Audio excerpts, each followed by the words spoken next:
Have no fear for atomic energy, 'cause none of them can stop the time. How long shall they kill our prophets while we stand aside and look? Some say it's just a part of it. We got to fulfill the book. In this year, in this year, in this year, come, Crete, Crete, Crete, concrete, Crete, read, concrete, jungle.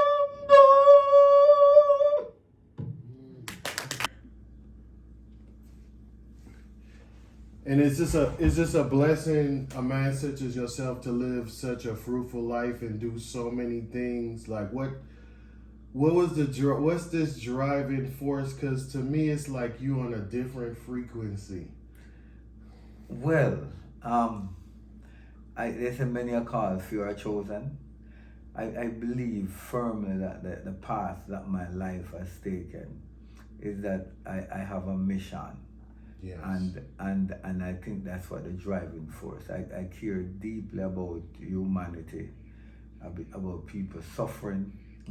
I was having a conversation just yesterday at the conference with a graduate student, a biomedical engineering student at the conference. Nice because she's from India, and I was telling her how much I hate to see people suffer, and I don't believe in the type of system that they have, but I respect, their traditions and their religious belief, but I just don't love to see people suffer. So one of my main mission in everything I do is to try and elevate the human condition to a higher level, and I care deeply about my people, very much aware of our struggles, where we are, and question certain things, and try to do everything to make it a little better.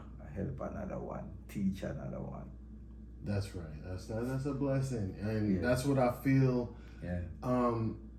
I've seen several poets and different things, but you have poetry with an action. It's like you invoking something, It's like karate. I don't know. Well, tell me about that. Well, the great Jamaican songwriter Houghton Linder, who wrote Telephone Love and other big hit songs. Yeah. I remember one night I appeared at an event at Broward Center for the Performing Arts, and I was doing the speech that I wrote after Rodney King got beat down, and the producers, called me and said I wanted you to write something and a record. So we did police brutality, and I was doing it, and I found myself like one leg going east and one going west, and the theater is tearing down. So after he said it's like, Virgin, you have the spirit, you have the spirit. So I'm aware of that I possess certain powers within me as a performer, as an artist, and I know that if I do what I'm supposed to do in preparation for my performances, then I can always take my performances to the next level, which I enjoy doing. Yeah. Also being a student of drama, I went to Edna Manley, which is another story because I was accepted in the college full time. Okay. However, at the time I was a young cop and they wouldn't give me the leave to go, so I got sabotaged. So I went part time.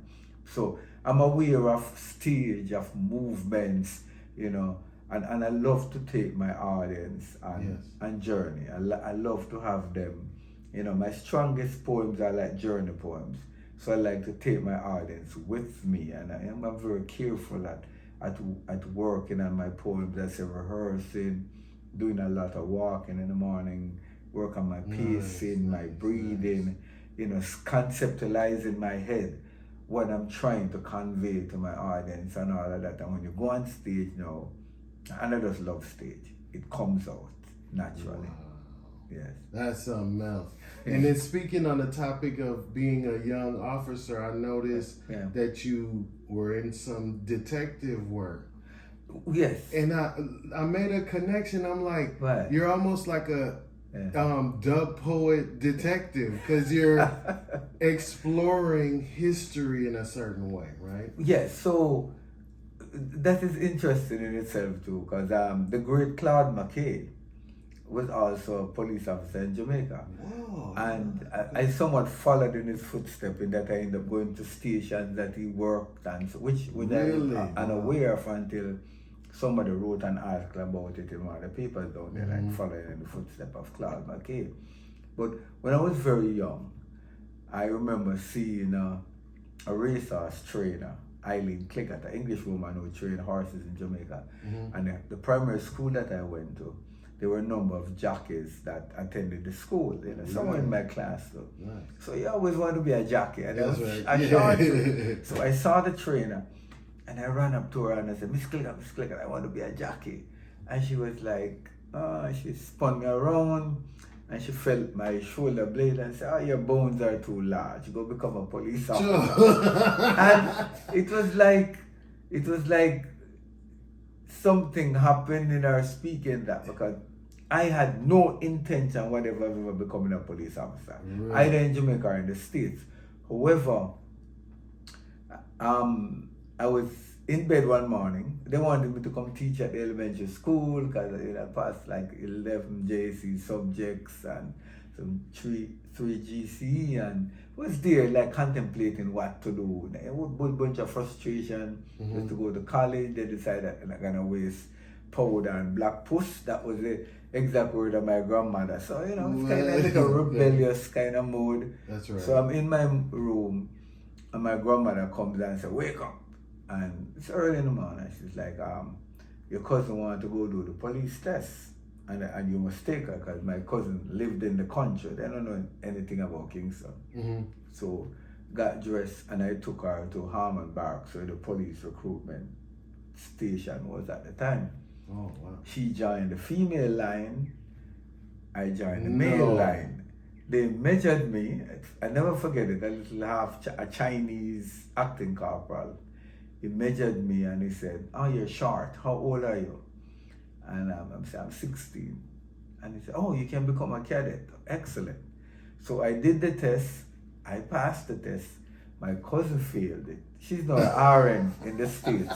But it's like it was to happen. Yeah, and I see what you mean. That day journeying across the Kingston Harbor, because then when you get the letter that you must support for training at Port Royal now, you'd have to go down to Victoria Pier, and there's this boat, they call it Old Joe. Sure. And you get on this boat and it's this long sea, slow sailing across the Kingston Harbor. And you're like reflecting, you're like, amazing. Wow, by my paperwork was finished, I was now 18. And I'm taking this journey and I'm like contemplating. I said, what the hell am I getting myself in? Why me? 18. Yeah, why this, So when we got there, one of the first assignments we got was to write like an autobiography, and why are we there?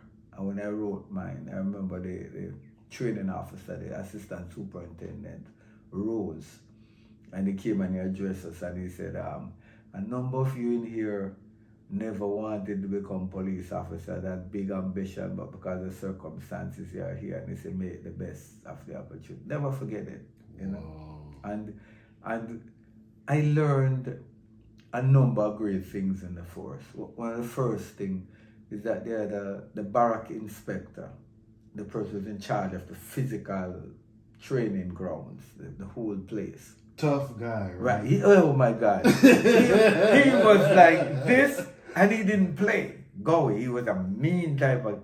What was his name? Gowie. Whoa. He had a sign over his office door. We don't want excuse, we want results. I never forget it, right?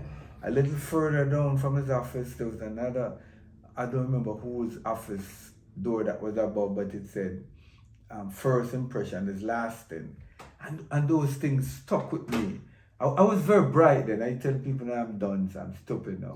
But then I was brilliant. I was at the edge of something great, but it didn't have that type of support. Got you. To put it mildly, like you're a child, you grew up in a home, and if you wanted to add one-on-one, there was nobody around to say, no, you're not doing it correctly. That type of environment, you want a reading book, there's none. You're on your own. You have to go to school and teach a little, read out some of this book, or, go to the library later on and borrow a book or stuff like that. But all of that kind of prepared me for who I am. Got you.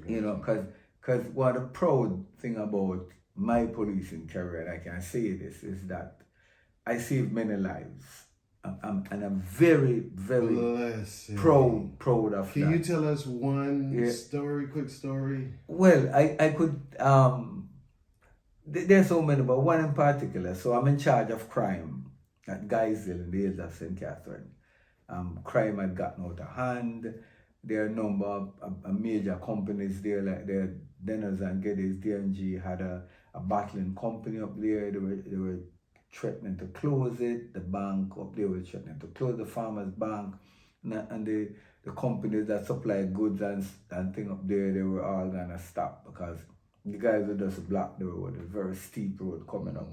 Would block the road and just rob, robbing people. So one day the detective inspector looked at me and he said, go up there, tell the detective acting corporal up there, the guy's name was Carter. He said, tell him to take his and the Jamaican colorful language from up there, and take over the station. So I went, jumped in my little car, drove up there, and I said, Carter, I'm here to take command of crime up, It's like, no, you can't with me, blah, blah, blah, blah, oh, I'm not going anywhere, this is disrespect, because they're supposed to like formally, publish it in the era orders, and they didn't do anything like that. It was just verbal. So he said, I'm not going. So the sergeant heard the conversation, came over and said, if you know what I know, go. The inspector said, you must leave up here. Because he basically wasn't doing anything. He was just there. So, I start working because I'm high energy. The same energy I bring to stage.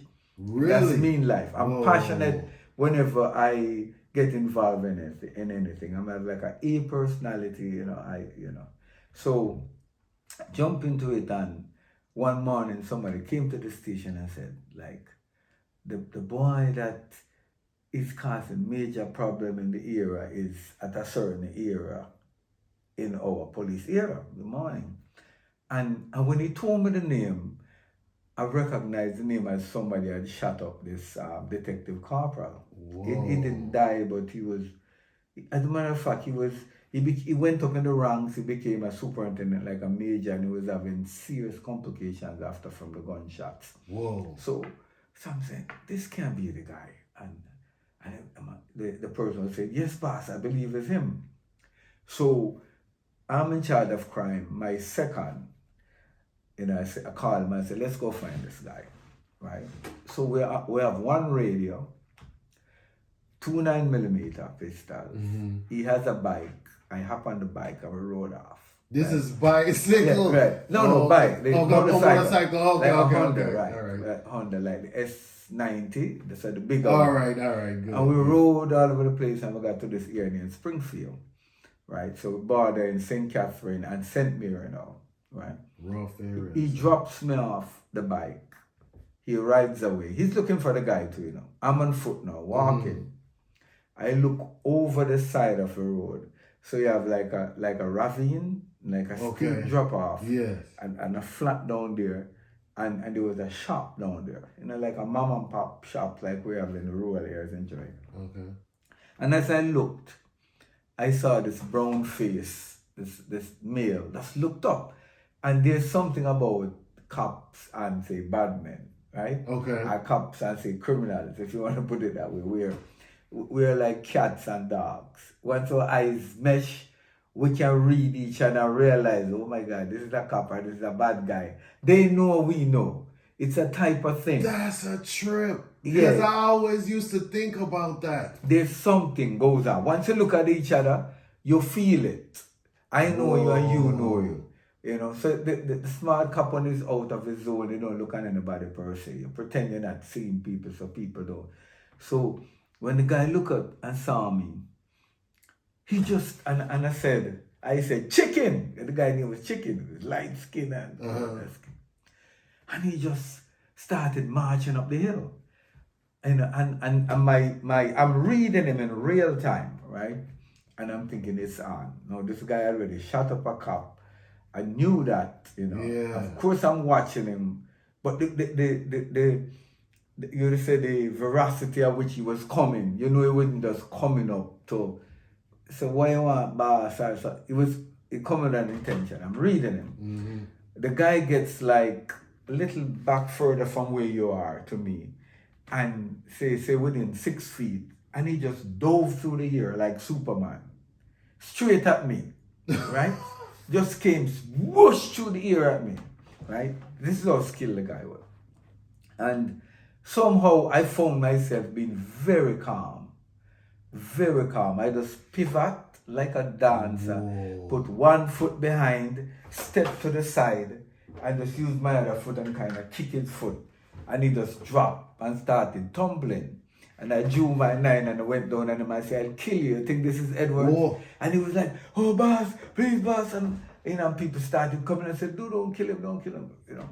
Well, that boy and that man, right, he's now deceased, but he got like 1 year in prison, came back, he phoned me and he said, boy, Mr. Smith, you God bless, I kill me, don't kill you, boss. I take me come for take where you're gonna shoot you, right?